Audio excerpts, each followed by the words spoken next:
Aphrodite avec Valérie Caprisky. C'est l'été, c'est les vacances, alors on s'est dit, un film avec Valérie Caprisky dans les années 80, en tenue officielle de Valérie Caprisky dans les années 80, c'est une bonne idée.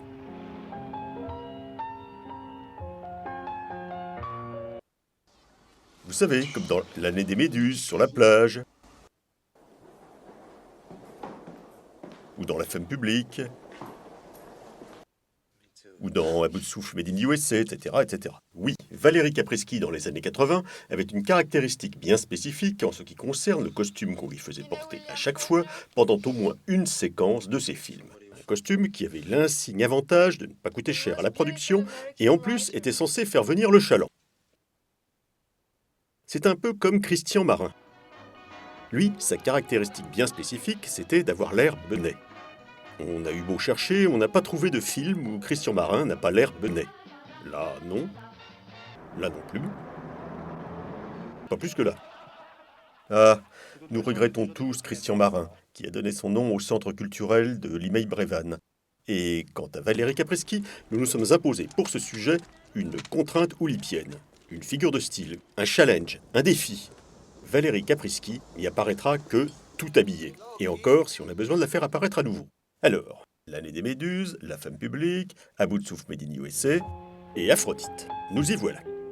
Aphrodite a été inspirée par l'œuvre de l'écrivain coquin de la fin du XIXe siècle, Pierre Louis, que voici avec la raie à droite. Et que voici avec la raie à gauche. On ne sait pas trop. Ce qui est paradoxal étant donné que ses centres d'intérêt assumés le portaient davantage vers la raie au milieu. Mais ne nous engageons pas tout de suite sur ce terrain. Oui, là, c'est lui, Pierre Louis, sans moustache. Enfin, tout au moins tel qu'il est interprété par Vladimir Poutine dans le film que Ken Russell, en 1965, a consacré à Claude Debussy, un grand pote de Pierre Louis. Il n'empêche que Pierre Louis, qui était aussi photographe, était une sorte de Bernard Werber de l'époque. Question tirage, en tout cas, parce que son truc à lui, ce n'était pas les fourmis, mais le sexe, sujet principal de ses romans, et de ses photos, et de sa vie. On a maintenant un peu oublié Pierre Louis, Bernard Werber aussi d'ailleurs, mais en 1896, la publication de son Aphrodite, sous-titrée Mœurs antiques, avait fait la fortune des honorables éditions du Mercure de France, qui publieront également les textes d'autres sacrés coquins comme Nietzsche ou Paul Claudel. À part le sexe, l'autre truc de Pierre Louis, c'était de démontrer que Molière n'était pas Molière, et que c'était en fait Corneille qui avait écrit ses pièces. Mais cet aspect de sa personnalité ne nous avance en rien pour ce qui nous occupe aujourd'hui, même si certains alexandrins de Corneille pourraient bien avoir titillé l'imagination pré-lacanienne de Pierre Louis, ne serait-ce que le célèbre début de l'acte 1, scène 1 de Polyeucte. Et le désir s'accroît quand les faits se reculent. Toujours est-il que dans Aphrodite, le film de 1982, on avance et on recule, on s'habille légèrement, on pratique des activités de groupe en hommage à Pierre Louis, et nous ne verrons rien de tout ça, et n'insistez pas, et l'action se déroule ni dans les années 1980, ni dans l'Antiquité, mais en 1914. Oui, parce qu'il y a toute une histoire avec un richissime marchand d'armes esthète, des plans secrets bien cachés, et à la fin c'est la guerre, 14-18. Moi mon colon, c'est celle que je préfère. C'est la guerre de 14-18. The hour is come. Mais en 14, on ne le savait pas encore que ça allait durer jusqu'en 18. Alors on pouvait s'amuser. En tout cas, il est sûr que c'est cet aspect historique et culturel du scénario qui a palpité les spectateurs du film, qui n'étaient d'ailleurs venus que pour cela. Et certainement pas pour assister à la grande cérémonie à l'antique en costume léger organisée par le richissime marchand d'armes esthète, en l'honneur d'Aphrodite, déesse de l'amour, pour laquelle il avait demandé la participation spontanée de tout le monde en se basant sur la lecture de Aphrodite by Pierre Louis. dont il distribue un exemplaire à tous ses amis, on comprend pourquoi maintenant le Mercure de France a fait fortune. Et le richissime marchand d'armes esthète, c'est Horst Buchholz. Feu der Deutsche James Dean, un garçon qui, suite à des choix de carrière judicieux et aux conseils avisés de son agent, possède une filmographie virtuelle plus importante que sa filmographie réelle.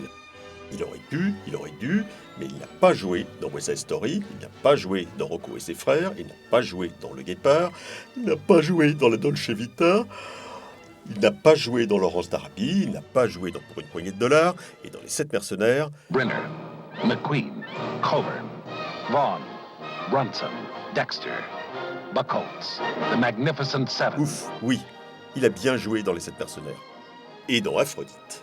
Et en préparant ce sujet, notre staff de documentalistes nous a signalé que Horst Buchholz avait écrit plusieurs chansons pour France Gall, histoire de booster sa carrière allemande, et donc en allemand. Alors, comme nous sommes consciencieux, nous avons passé en revue toutes les chansons de France Gall en allemand. Et comme nous sommes partageurs, nous allons vous offrir un aperçu de nos recherches. Das war eine schöne Party. Alibaba und die 40 Schrott. Ja, dann schon der Fiat, der Computer Nummer 3. Et patatras, nous avons fait tout cela en vain.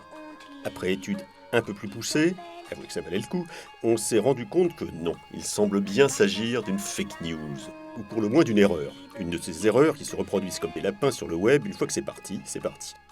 Non, il ne s'agissait pas de Horst Buchholz, mais d'un autre Buchholz, Heinz Buchholz, compositeur et arrangeur qui n'a jamais joué dans le 7 mercenaires, ni dans Aphrodite, dont nous n'avions jamais entendu parler, et dont nous ne vous parlerons plus jamais. Mais attention, attention. Notre staff de documentalistes nous signale que Christian Marin a lui aussi écrit plusieurs chansons. Mais là, c'est vérifié. Pas de fake news en vue, la preuve, le catalogue de la Bibliothèque nationale de France. Ah. Et pour qui les a-t-il écrites? Pour France Gall? Pour Valérie Caprisky? Eh bien non. Christian Marin les a écrites pour Christian Marin. Ah, si je pouvais dire zut à mon patron, ça me ferait du bien, ça me détendrait. Ah, si je pouvais lui dire zut pour de bon.